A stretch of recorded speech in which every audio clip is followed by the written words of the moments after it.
ప్రభునందు మాకు అత్యంత ప్రియులైన దేవుని ప్రజలందరికీ మన ప్రభును రక్షకుడైన యేసుక్రీస్తు వారి ఉన్నతమైన శ్రేష్టమైన పూజింపదగిన నామం పేరిట హృదయపూర్వకంగా శుభాలు ప్రకటిస్తున్నాను. మీరంతా క్షేమంగా ఉన్నారా?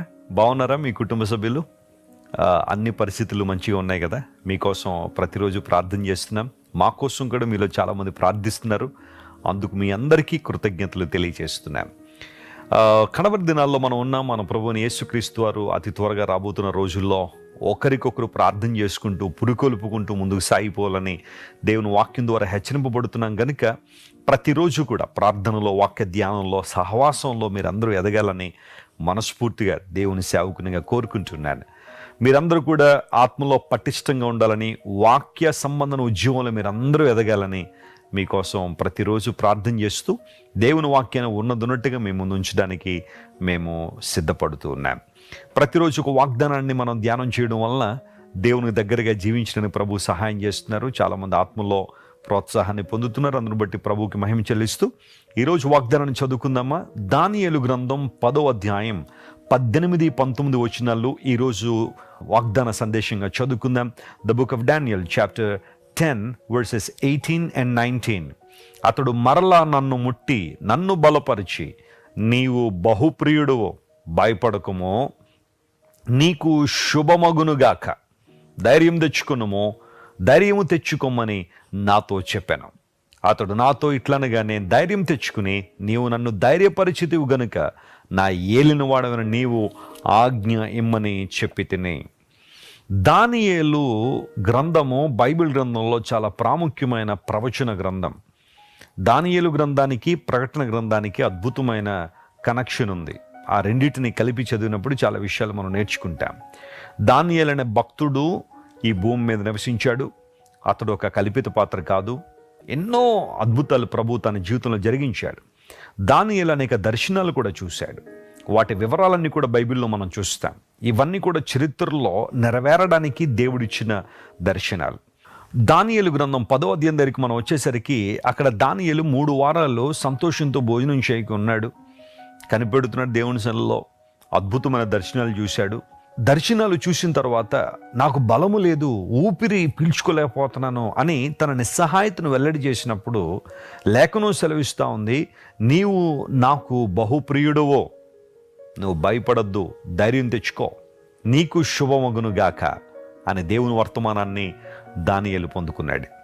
ఈరోజు బహుశా నీవు కూడా అలాగే అంటున్నాయేమో, నాకు బలం లేదండి, ఊపిరి తీసుకోలేకపోతున్నాను, నా జీవితం అంతా ఏమవుతుందో తెలియట్లేదు, నా బ్రతుకంతా ఎటుపోతుందో అర్థం కావట్లేదని బహుశా దానియేలు లాంటి అనుభవంలో నీవు కూడా ఉన్నావేమో. దేవుడు నీతో మాట్లాడుతున్నాడు, నీవు నాకు బహుప్రియుడవు, భయపడకు, నీకు శుభమగునుగాక. స్తోత్రం చెప్దాం ఒకసారి. హల్లెలూయా. చాలామంది జీవితాల్లో ఈ రోజున శుభం జరగాలని, మేలు జరగాలని ఎన్నెన్ని ప్రాంతాలకు పరిగెడుతున్నారో ప్రపంచవ్యాప్తంగా మనం చూస్తుంటే మనకు అర్థమవుతుంది. భక్తి కార్యక్రమాలు, దాన ధర్మాలు, కష్టతరమైన పరిస్థితుల్లో గుండా చాలామంది ప్రయాణం చేస్తూ ఏదో విధంగా మేలు పొందుకోవాలి. తమ శరీరాలు గాయపరుచుకుంటున్నా, తమ మానసిక ప్రవృత్తిలో కూడా విపరీతమైన వేదన అనుభవిస్తున్నప్పటికీ కూడా మాకు మంచి జరిగితే అదే చాలండి, మాకు శుభం జరిగితే అదే చాలన్నట్టుగా చాలామంది ఎంత ప్రయాసకైనా సిద్ధపడుతున్న ఈ రోజుల్లో దేవుడు మాట్లాడుతున్నాడు, నువ్వు భయపడద్దు, నీకు శుభం కలుగుద్ది, ఎందుకంటే నేను నీతో ఉన్నాను, నేను బలపరుచువాడు నేను, నీవు నాకు బహుప్రియుడువు. యేసుక్రీస్తు ప్రభుని ఎంతమంది అయితే తమ రక్షకునిగా అంగీకరించారో వారు దేవునికి ప్రియులుగా ఉన్నారు, బహుప్రియులుగా ఉన్నారు. యేసు ప్రభు వారి లోకంలో జీవించిన కాలంలో ఆయన మనందరికీ మాదిరికరంగానే బ్రతికాడు. ఆయన హ్యుమానిటీ ఏదైతే ఉందో మనుషులందరికీ కూడా మాదిరికరంగా ఉండడానికి దేవుడు శరీరం ధరించుకుని లోకానికి వచ్చారు. ఆయన బాప్తిసం పొందిన తర్వాత పరలోకం నుండి వినబడుతున్న స్వరం, శబ్దం ఏంటంటే, నీవు నా ప్రియమైన కుమారుడు అనే మాట వినబడింది. ప్రియులరా గమనించండి, దేవుడు మానవాళి పట్ల కలిగిన ఉద్దేశం అదే. మనము ఆయనకు బహుప్రియులంగా ఉండాలని దేవుడు ఆశిస్తున్నాడు. అంతమాత్రం కాకుండా అదే విధంగా ఆయన మనల్ని ప్రేమిస్తున్నాడు కూడా. నువ్వు ఎవ్వరికి ప్రియముగా లేవేమో, చెల్లెమా వినో, ఎవ్వరూ నేను ఇష్టపడడం లేదన్నట్టుగా నువ్వు బాధపడుతున్నావేమో. నీ దేవుడు నిన్ను ఎంత ప్రేమిస్తున్నాడో తెలుసా? నువ్వు ఆయనకి ఎంత ప్రియమో తెలుసా? నీ దేవుడు నీ పట్ల కలిగిన ఉద్దేశాలు నీకు తెలుసా? నీ తల్లిదండ్రులు నేను ద్వేషించవచ్చు, నీ తోబుట్టువులు నిన్ను ప్రక్కకు నెట్టేయచ్చు, నీ బంధువులు స్నేహితులు కొన్నిసార్లు నిన్ను అప్రియముగా ఎంచచ్చు, కానీ దేవుడు మాత్రం నిన్ను బహుప్రియుడు అని పిలుస్తున్నాడు. లేదా నువ్వు దేవునికి బహుప్రియముగా ఉన్నావని దేవుడు మాట్లాడుతున్నాడు. ఎవరైతే యథార్థమైన హృదయంతో ఆయన సేవిస్తారో, మనస్ఫూర్తిగా దేవుని సన్నిధిలో ఆరాధన చేస్తారో, హృదయం తెరిచి దేవునికి మహిమకరంగా బ్రతుకుతారో, వాళ్ళ జీవితాల్లో దేవుడు తన బలాన్ని కుమ్మరించడానికి ఇష్టపడుతుంది. నాకు బలం లేదు అని నువ్వు మాట్లాడుతుంటే దేవుడు అంటున్నాడు నీకు బలం ఇస్తానంటున్నాడు. సమాధానం లేదయ్యా అని నువ్వు అంటే దేవుడు నీకు సమాధానం ఇచ్చేవాడు. ఆరోగ్యం లేదు స్వామి అని నువ్వు బాధపడుతుంటే దేవుడు నీకు ఆరోగ్యం దయచేయగలిగినవాడు.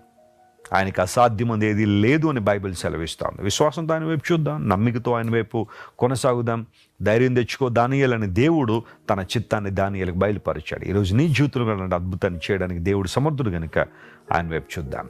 కళ్ళు మూసుకొని చిన్న ప్రార్థన, ఈ వాగ్దానం ఈరోజు క్లెయిమ్ చేసి ప్రభు సన్నిధిలో ప్రార్థన చేద్దాం.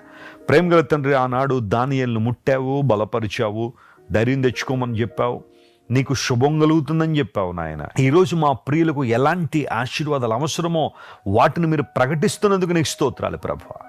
ధైర్యం లేని వారికి ధైర్యాన్ని ఇవ్వండి, బలం లేని వారికి బలాన్ని ఇవ్వండి.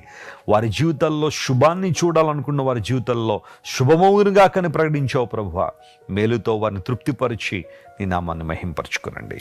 అనారోగ్యంతో వారికి స్వస్థత ఇవ్వండి, విడుదల ఇచ్చేయండి, ఆశీర్వాదాన్ని ఇవ్వండి. ఘనత మహిమ నీకే చెల్లిస్తూ యేసయ్య నామం పేరిట అడిగి వేడుకొంచున్నాం తండ్రి. ఆమేన్, ఆమేన్. God bless you dear friends. Have a wonderful day.